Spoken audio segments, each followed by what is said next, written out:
Assalamualaikum warahmatullahi wabarakatuh. Nah, kali ini saya mau bahas peternak-peternak yang seringkali eh, mengkambing hitamkan sapronak ya.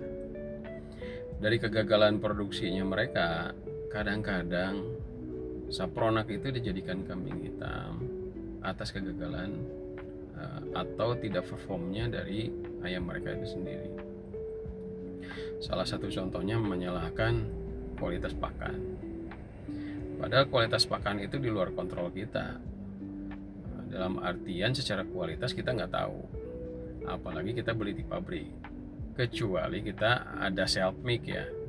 Self milk juga itu juga nggak melulu sepenuhnya kontrol kita.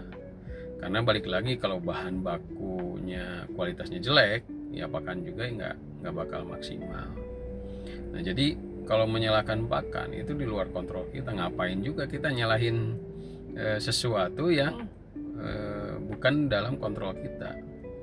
Nah kalau pakan itu sendiri kan nggak ada yang stabil ya, itu tergantung dari bahan baku si pabrik pakan itu sendiri dan dari formulator yang mereka punya gitu, dan kebijakan-kebijakan dari pabrik itu sendiri tentunya. Nah bahan baku kayak jagung dan yang lain-lainnya itu kan kualitasnya mungkin beda-beda gitu. Dan stok atau volume yang tiap pabrik itu juga beda-beda. Jadi secara kualitas juga nanti akan naik turun gitu. Nah itu sesuatu yang menurut saya sih udah umum gitu kan. Nah, karena banyak faktor yang mempengaruhi kualitas pakan.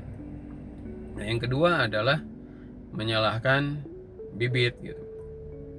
Nah itu kan bibit itu kita yang milih tuh, peternak yang milih mau beli dari siapa, apa mau beli dari Pokpan atau mau beli dari Java atau mau beli dari hatchery mana atau mau beli dari Shire atau yang lainnya, itu kan pilihan kita.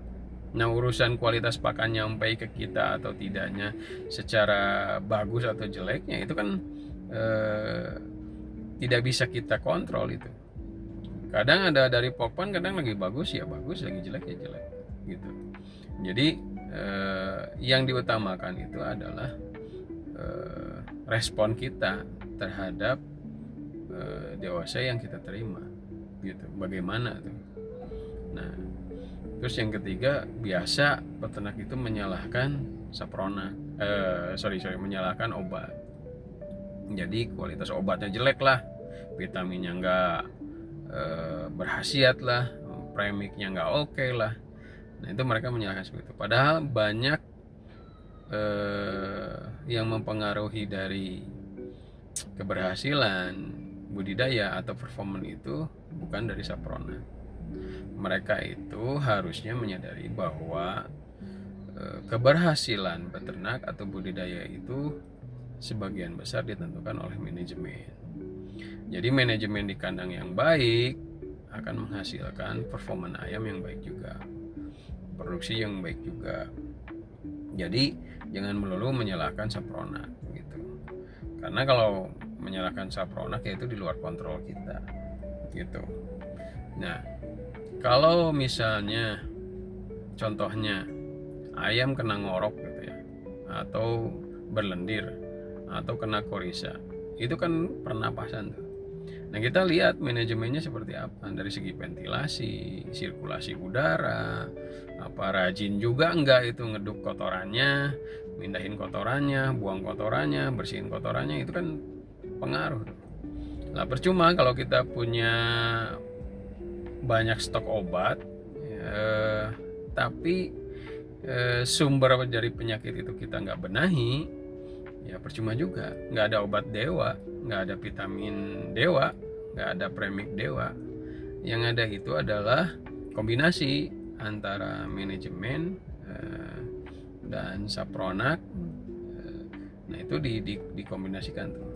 Ada juga yang sapronak yang jelek tapi karena manajemennya bagus, ya dia bisa perform dengan baik ayam-ayamnya, produksinya juga bagus gitu, telurnya juga bagus. Kalau dari ayam pedaging ya kualitas dagingnya juga bagus, FCR-nya juga kena, indeks prestasinya juga oke gitu. Nah jadi teman-teman stop untuk menyalahkan atau mengkambing hitamkan sapronak ya. Jadi banyak yang harus dibenahi dari dalam dulu nih, secara manajemen terutama ya. Jadi manajemen itu bukan soal ngomongin ngurus ayamnya juga, manajemen itu yang ngurus juga kalau kita punya karyawannya, SDM-nya juga dibenerin gitu. Dulu juga pernah tuh saya punya kenalan peternak yang mau coba satu produk.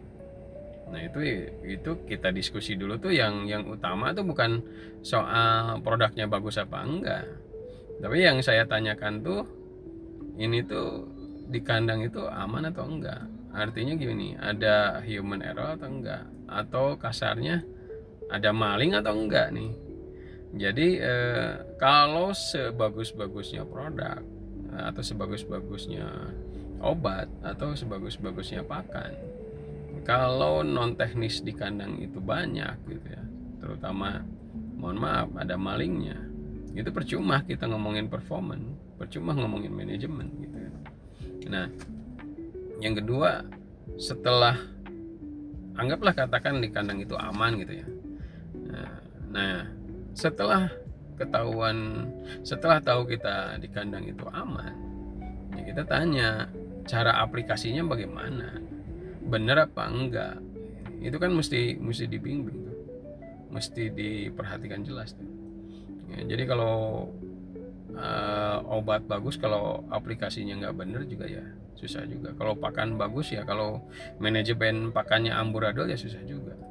Jadi kalau kita ngomongin pakan pengen bagus ya bareng juga dengan manajemen. Kalau pagi-pagi kita ngasih pakan untuk ayam petelur misalnya 70%, ya sorenya misalnya atau siangnya 30%, ya terus ada proses ngeratain pakan di talang pakan itu kan. Jadi itu harus disiplin tuh. Kalau sekarang 70%, besok pagi-pagi 100%, ya ngaco juga nanti hasil ayam telurnya, performanya juga ngaco juga gitu. Jadi teman-teman, stop menyalahin sapronak, kembali ke diri kita, benahi manajemen kita, baik dari ayamnya itu sendiri, baik memanage ABK atau SDM-nya itu sendiri, baik mengupgrade keilmuan kita gitu kan. Jadi jangan melulu kalau nonton konten di YouTube itu jangan menonton yang dari 100 ekor sukses jadi miliarder, beternak sekian ekor sukses jadi ratusan ekor, beternak sekian ekor jadi bisa beli rumah kan. Itu sih oke buat motivasi, tapi kalau yang lebih pentingnya itu mengupgrade ilmu untuk budidaya kita gitu. Jadi nggak salah sih kalau nonton itu, tapi jangan keseringan. Maksudnya bukan jadikan patokan itu. Untuk ngurus ayam itu susah, jadi ya harus edukasinya juga harus serius, harus matang gitu. Ya kalau saya ngomong kayak gini ya ngomong ya gampang gitu. Emang kalau ngomong emang gampang, tapi kalau punya ide nggak bisa ngomongin ya sama aja bohong juga gitu. Karyawan kita juga kalau mau diinstruksikan keinginan sesuai dengan keinginan kita nggak bisa ngomong juga nggak nyampe tuh poinnya gitu. Ya ngomong gampang, tapi ngomong berdasarkan pengalaman juga kan sulit sebenarnya. Jadi ke teman-teman yang selalu menyalahkan sapronak, berhentilah menyalahkan sapronak, mulai membenahi diri, perbaiki manajemen, perbaiki SDM, upgrade keilmuan kita gitu. Dan biosecurity juga tuh penting ya. Jadi itu aja teman-teman sharingnya. Jadi stop nyalahin sapronak, itu bukan ranah kita untuk memperbaiki. Yang kita perbaiki yaitu manajemen, yaitu ranah kita yang kita bisa jangkau untuk kita perbaiki. Jadi mudah-mudahan bisa jadi masukan buat teman-teman yang memang sudah lama beternak maupun pemula ya. Itu yang mesti di-upgrade itu ya keilmuan. Dan kalau mental nanti kebentuk lah, susah apa nggak susahnya juga nanti peternak sambil jalan juga ngerasain sendiri gitu teman-teman ya. Jadi stop nyalahin kualitas saprona.